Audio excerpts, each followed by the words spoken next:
Good morning বন্ধুরা, আজকের যে টেস্ট করব আমরা যে জিনিসটা এয়ার রাইফেলের বুলেটের সাথে, সেটা একটা মডিফাই করা বুলেট দেখতে পাচ্ছ, আর তার পাশেই একটা আছে নর্মাল বুলেট। তো এর পাওয়ার টেস্ট করব যে কার পেনিট্রেশন পাওয়ারটা সব থেকে বেশি। তো চলো দেখা যাক, আর টার্গেটটা কার ওপরে করব সেটা তোমাদেরকে দেখিয়ে নিই।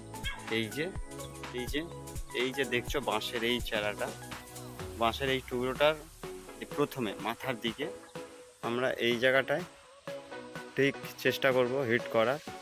তো চলো দেখা যাক কার পেনিট্রেশন পাওয়ার কত বেশি। প্রথমে যেটা করব সেটা হচ্ছে এই নর্মাল বুলেটটা। তো চলো স্টার্ট করা যাক।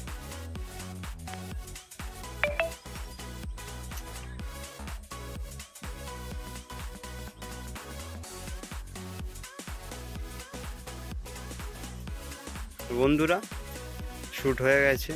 এই যে এটা হচ্ছে নর্মাল বুলেট, নর্মাল যে প্যালেসটা সেটা মোটামুটি বেশ ভালোই পেনিট্রেট করেছে, তবে এপার থেকে বেরোতে পারেনি। তো এবারে দেখব নেক্সট যে মডিফাই করা বুলেট, সেটাই দেখব যে সেটা কতটা পেনিট্রেট করতে পারে। এটা করেছি, এখানে একটা বেয়ারিং বল দিয়েছি। চলো শ্যুট করে দেখা যাক এটা কতটা পেনিট্রেট করতে পারে।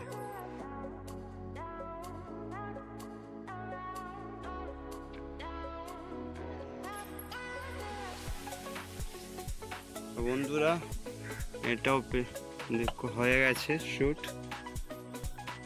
এই যে শ্যুট করে নিয়েছি, এটা অনেকটা বেশি পেনিট্রেট করেছে এটার তুলনায়। এটা যেমন তোমরা দেখতেই পাচ্ছ খুব বেশি পেনিট্রেট হয়নি। এটা প্রথম এটা শ্যুট করেছিলাম, আর দ্বিতীয় এটা।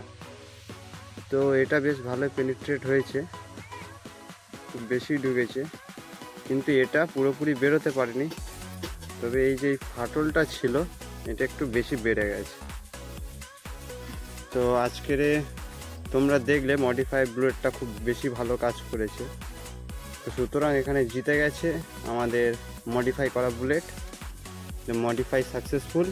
বন্ধুরা আজকের ভিডিও এই পর্যন্ত, দেখা হবে পরের নেক্সট এক্সপেরিমেন্ট ভিডিওতে। ভিডিওটা ভালো লাগলে লাইক করে দাও আর একটা সাবস্ক্রাইব করে নাও। ধন্যবাদ, থ্যাংক ইউ।